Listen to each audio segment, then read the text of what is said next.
उसने शिवाजी महाराज के साले बजाजी नायक निंबलकर से भी जबरन 2 लाख रुपए वसूले। ऐसा करके वो शिवाजी महाराज को ओपन बैटलफील्ड में खींचना चाहता था, जबकि छत्रपति शिवाजी महाराज गुरिल्ला वॉरफेयर के लिए जाने जाते थे। शिवाजी महाराज उसकी हर चाल को समझ रहे थे, इसलिए वो सीधे युद्ध में नहीं कूदे और उन्होंने पुणे छोड़कर जावली के घने जंगल को अपना बेस बना लिया।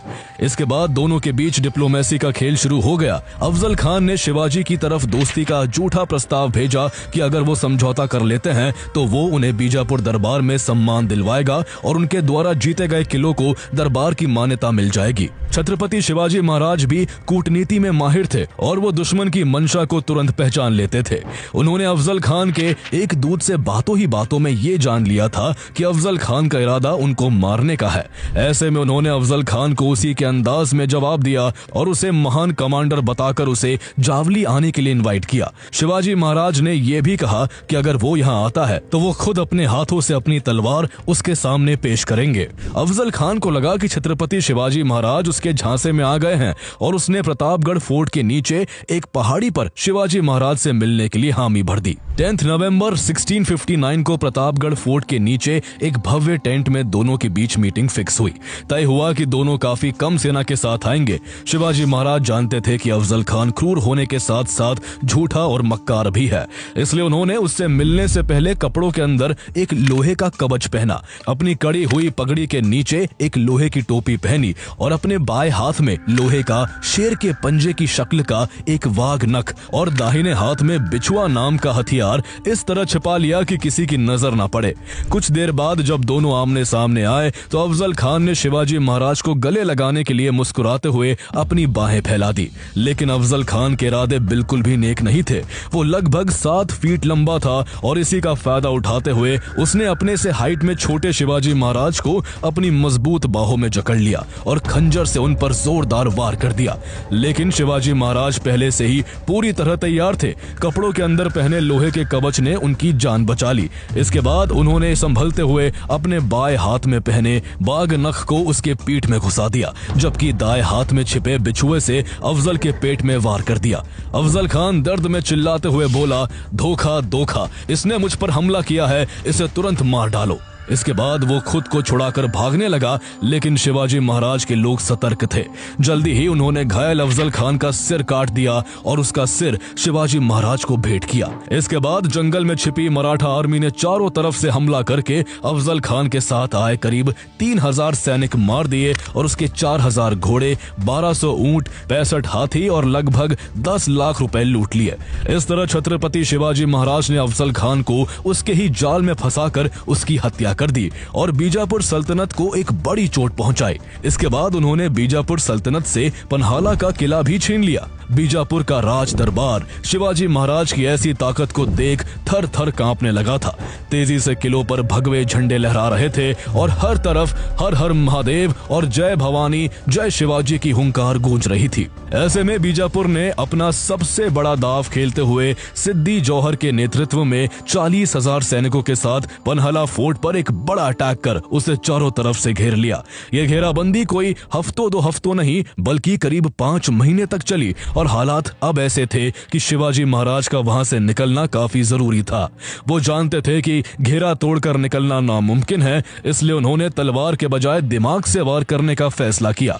एक रात चुपचाप 2 पालकियां तैयार की गई। पहली पालकी में शिवा काशिद बैठे थे, जो यूं तो शिवाजी महाराज के नाई थे, लेकिन उनका चेहरा, कद काठी और हाव भाव शिवाजी महाराज से काफी मिलते जुलते थे। उन्हें महाराज की तरह सजा धजा कर मुख्य रास्ते से बाहर भेजा गया। वही दूसरी पालकी में खुद शिवाजी महाराज थे और उनके साथ उनके सेनापति बाजी प्रभु देशपांडे समेत लगभग 300 जाबाज सैनिक थे, जो किले के गुप्त रास्ते से निकलने वाले थे। जैसे ही पहली पालकी किले से बाहर निकली, सिद्दी जौहर के सैनिकों ने उसे चारों तरफ से घेर लिया। उन्हें लगा कि उन्होंने शिवाजी महाराज को पकड़ लिया है। खुशी से झूमते हुए वो उस पालकी को सीधे सिद्दी जौहर के सामने ले गए। कुछ पलों के लिए सिद्दी जौहर भी इस धोखे में आ गया, लेकिन जल्द ही उसे समझ आ गया कि उसके सामने असली शिवाजी महाराज महाराज नहीं है। उसका गुस्सा फट पड़ा और उसने चिल्लाते हुए शिवा काशीद से पूछा, क्या तुझे अपनी मौत का डर नहीं लगा? शिवा काशीद ने बिना डरे उसकी आंखों में आंखें डालते हुए जवाब दिया, स्वराज के लिए एक शिवा मरेगा तो हजारों शिवा पैदा होंगे।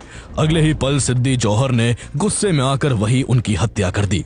इसके बाद सिद्दी जौहर ने शिवाजी महाराज के पीछे अपने सैनिक भेज दिए। शिवाजी महाराज भारी बारिश, घने जंगलों और दुर्गम रास्तों को चीरते हुए जल्द से जल्द विशालगढ़ किले पहुंचना चाहते थे। ऐसे में उनके सेनापति बाजी प्रभु देशपांडे आगे आए और बोले, महाराज आप कुछ सैनिकों के साथ विशालगढ़ की ओर बढ़िए। जब तक आप वहां नहीं पहुंचते मैं तब तक अपने प्राण नहीं त्यागूंगा। स्वराज को आपकी आवश्यकता है। तय हुआ कि शिवाजी महाराज के विशालगढ़ पहुंचने पर तोप के गोले दागे जाएंगे जो उनके सुरक्षित पहुंचने का सिग्नल होगा। इसके बाद शिवाजी महाराज किले की ओर निकल जाते हैं और बाजी प्रभु देशपांडे लगभग 300 सैनिकों की छोटी सैन्य टुकड़ी के साथ घोड़खिंड में सिद्दी जौहर के हजारों सैनिकों का सामना करते हैं। इस दौरान चारों ओर से हो रहे हमलों में वो गंभीर रूप से घायल हो चुके थे और उनके शरीर से लगातार खून बह रहा था, लेकिन वो तब तक अपने प्राणों को थामे रखते हैं जब तक उन्हें विशालगढ़ किले से तोपों के गोले की आवाज सुनाई नहीं दे जाती। उनका बलिदान मराठा इतिहास में अमर हो गया और छत्रपति शिवाजी महाराज ने उनकी वीरता के सम्मान में घोड़खिंड का नाम बदलकर पावनखिंड कर दिया। बीजापुर सल्तनत से कई किले जीतने के बाद छत्रपति शिवाजी महाराज की नजर मुगलों के कब्जे वाले इलाकों पर टिक गई। उस समय मुगलों की सत्ता बेहद क्रूर शासक औरंगजेब के हाथों में थी, जिसकी मंशा अपने जीते जी दक्कन को जीतने की थी, जिसमें आज के महाराष्ट्र, कर्नाटका और तेलंगाना के अलावा आंध्र प्रदेश, छत्तीसगढ़, मध्य प्रदेश एंड तमिलनाडु के कई इलाके शामिल थे।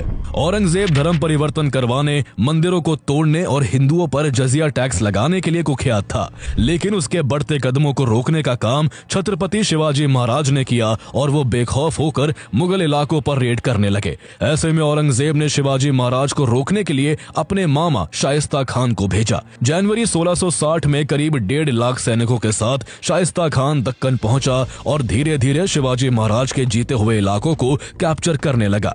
जल्दी ही उसने पुणे पर कब्जा कर लिया और 2 महीनों की भीषण लड़ाई के बाद चाकन किला भी जीत लिया, जिसे शिवाजी महाराज ने संग्राम दुर्ग नाम दिया था। हालांकि इस फोर्ट पर मराठा सरदार फिरंगोजी नरसाला ने केवल अपने 320 सैनिकों के साथ 20,000 मुगल सेना को 56 दिनों तक रोककर वीरता की अद्भुत मिसाल पेश की थी। चाकन किला जीतने के बाद शाइस्ता खान ने लाल महल पर कब्जा जमा लिया और करीब 3 साल तक वही डेरा जमाए रखा। लाल महल में ही शिवाजी महाराज का बचपन बीता था और ये जगह उन्हें बहुत प्रिय थी, इसलिए इसे कब्जा कर शाइस्ता खान उन्हें खुले युद्ध के लिए उकसा रहा था। लेकिन शिवाजी महाराज अपने सरदारों को एकजुट कर शाइस्ता खान को जवाब देने के सही समय का इंतजार कर रहे थे। जब काफी समय बीत जाने के बाद शाइस्ता खान लापरवाह हो गया तो 5 अप्रैल 1663 की रात छत्रपति शिवाजी महाराज ने 400 मराठा सरदारों के साथ लाल महल पर अचानक धावा बोल दिया। शिवाजी महाराज को देखते ही शाइस्ता खान के होश उड़ गए और वो घबराकर खिड़की से कूदकर भागने लगा, लेकिन तब तक शिवाजी महाराज अपनी तलवार से उसकी 3 उंगलियां काट चुके थे। इसके अलावा उन्होंने और उनकी सेना ने शाइस्ता खान के बेटे समेत उसकी सुरक्षा में लगे सैकड़ों सैनिकों को मौत के घाट उतार दिया। कहा जाता है कि अपनी इस हार के बाद औरंगजेब शाइस्ता खान पर इतना गुस्सा हुआ था कि उसे दक्कन से हटाकर बंगाल भेज दिया था। शिवाजी महाराज एक बहादुर योद्धा होने के साथ साथ काफी वाइस एडमिनिस्ट्रेटर भी थे। वो जानते थे कि स्टेट्स केवल युद्ध जीत कर नहीं चलाए जा सकते, बल्कि इसके लिए भारी मात्रा में दौलत होना भी जरूरी है। ऐसे में उन्होंने अपना ध्यान उस समय के सबसे वेल्दी ट्रेड हब में से एक सूरत पर लगाया, जो मुगल एम्पायर का रिचेस्ट पोर्ट सिटी था। यहीं से अरब, पर्शियन, ब्रिटिशर्स और पोर्चुगीज मर्चेंट्स व्यापार करते थे और हर साल लाखों का टैक्स मुगलों को देते थे। ऐसे में जनवरी 1664 में उन्होंने सूरत पर धावा बोला और इसमें उन्हें पैसों के साथ साथ सोना, चांदी और अन्य कीमती चीजें हासिल हुई, जिनकी उस समय कीमत करीब 1 करोड़ रुपए थी।